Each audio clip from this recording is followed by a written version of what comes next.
Thomas Jefferson lives. He's Ron Paul. If Jefferson lived today, he would rail about the Federal Reserve. He wouldn't like that. He'd be appalled by our ongoing wars, our nonstop wars.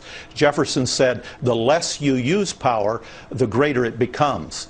Compared to Ron Paul said, you sacrifice liberty for security, you lose both. So this sentiment is still in the American bloodstream. It's out there. I've worked in 7 presidential campaigns. I've co-authored books with presidents. I've interviewed 6 or 7 of the presidents and first ladies and 19 of their children. And I served in the White House for 1 president and advisor to 2 presidents. And I have never served anyone more incorruptible than Ron Paul. I sleep better at night because he's a principled person who believes in the Constitution.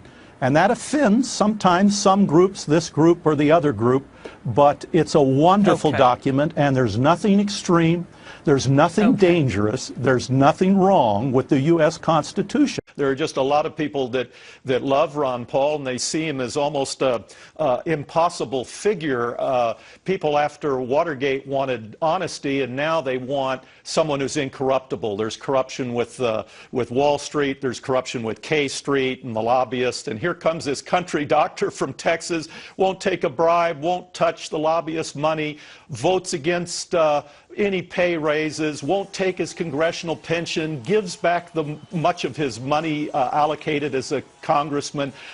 You can't believe a figure like this. He's incorruptible, and that's what people are looking for right now, someone who's not gaming the system. He said we see Mitt Romney's #1 contributor is Goldman Sachs. #1 contributor to Barack Obama, Goldman Sachs. People want to change. They want someone who's not touched by the corruption of K Street or Wall Street or Congress. And here's this kindly old doctor gentleman from Texas who is like a clean boat in a sea of garbage, and people love him. This is a secret that is hidden in plain view. You can go back over the polls for the last 6 months, and what you'll find, whether it's Rasmussen or NBC Marist or Washington Post ABC, what you'll find is that the perception is he's unelectable. It'll be 8% of registered Republican voters who think he can win. In those same polls, they pit him against Obama. He does better than all of the GOP candidates except Romney, and is in a statistical margin of error with Romney. And the CBS poll that came out on Monday showed that he beats everybody with independents, including Obama and Romney. You know, they saw Winston Churchill. He was a pariah in his own party, to both parties. He often voted alone in Parliament, and he was ridiculed by the press, but he was right. And if your viewers Google September 10th, 2003, Ron Paul, they will see him before the House Financial Services Committee predicting the housing bubble, describing the morality of millions of homeowners losing the value of their homes, of the mortgage lending crisis. All of this was seen in advance. And if George Bush knew the housing bubble was coming, and if Obama knew that his stimulus program wasn't going to produce any jobs at all, why didn't he tell us? And if he didn't know, why is he in power? And why not turn to somebody who seems to know? So that's how these sort of things do happen historically. In 1964, how they railed about Barry Goldwater, and they called him dangerous because if he's elected president, he'll trigger a nuclear war. Now they're saying Ron Paul is dangerous because if he's elected president, he won't. Well, the young people don't mind having peace. We think we'll do good in South Carolina. We're second among born-again Christians, and we've got a strong following, as you know, among the military. And we're changing the party. This is a story the news media has missed.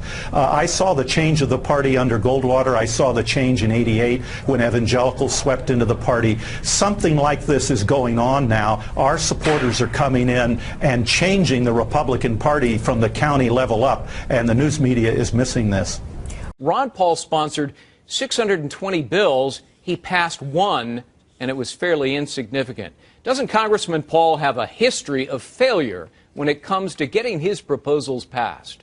You know, the greatest contribution he's made, he doesn't get a lot of credit for it because he doesn't put his name on everything, was pulling back the curtain on the Federal Reserve. 4 years ago, Greg, 74% of this country didn't even know what the Federal Reserve is. Today, 78% of the nation wants it audited. Obama, Romney would audit a waitress to make sure she pays taxes on her tip money but won't audit the Federal Reserve. But thanks to Ron Paul, we got a partial audit. It showed in 2008 that $16 trillion, the national debt was $14 trillion, $16 trillion was loaned out in interest-free money to major banks in this country. The people, we've always had corruption in Washington, but people are really angry because the corruption has reached a level that they're losing the value of their homes, the value of their IRAs, Doug, and Ron Paul's the only person with the guts to take this on. Let me squeeze. A lot of what he says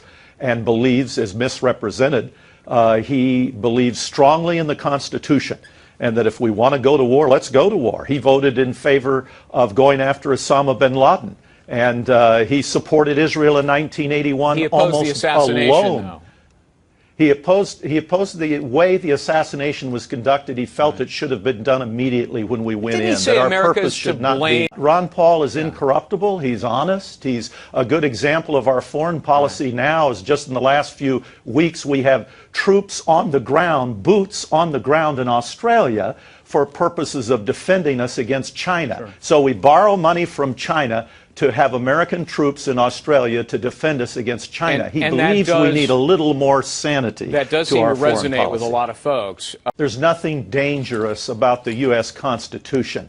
If blocking the Straits of Hormuz or some other action by Iran was deemed as an act of war, or we decided we needed to react, as a president, he would take it to the U.S. Constitution, to the U.S. Congress. We would decide, declare war, we'd win it, and then we'd get out. That's what he believes. And the U.S. Constitution is not dangerous. Right. We represent a cause, and our people will support us financially, and thus the campaign go on, because whether we come in first or second or third, the cause remains. And we will be able to sustain this marathon campaign. And we think the news media is misreading it because of the proportionality of the delegates, that this is going to last a lot longer than it did last cycle. But the reason we see it as just a race with Mitt Romney and Ron Paul is because many of these other Republican candidates that we talk so much about aren't even on the ballot in Virginia. Some of them aren't on the ballot in Illinois, the fifth largest state in the union. John Huntsman's not even on the ballot in Arizona. There are 24 presidential candidates on the ballot in Arizona. So some of these gentlemen are not really running for president. So what you're arguing is, no matter what happens with the finish in South Carolina, Ron Paul will continue to the state of Florida at the end of January.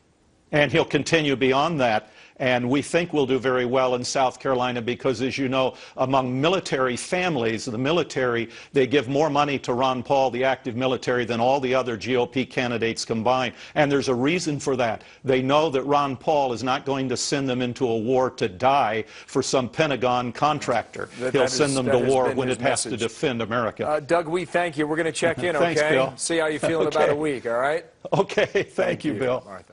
They know that Ron Paul is not going to send them into a war to die for some Pentagon contractor. He'll send them to war when it has to defend America. Doug Wead, thank you. We're going to check in, okay? Thanks, Bill. See how you feel in about a week, all right? Okay, thank you, Bill. Martha. They know that Ron Paul is not going to send them into a war to die for some Pentagon contractor. He'll send them to war when it has to defend America. Doug Wead, thank you. We're going to check in, okay? Thanks, Bill. See how you feel in about a week, all right? Okay, thank you, Bill. Martha.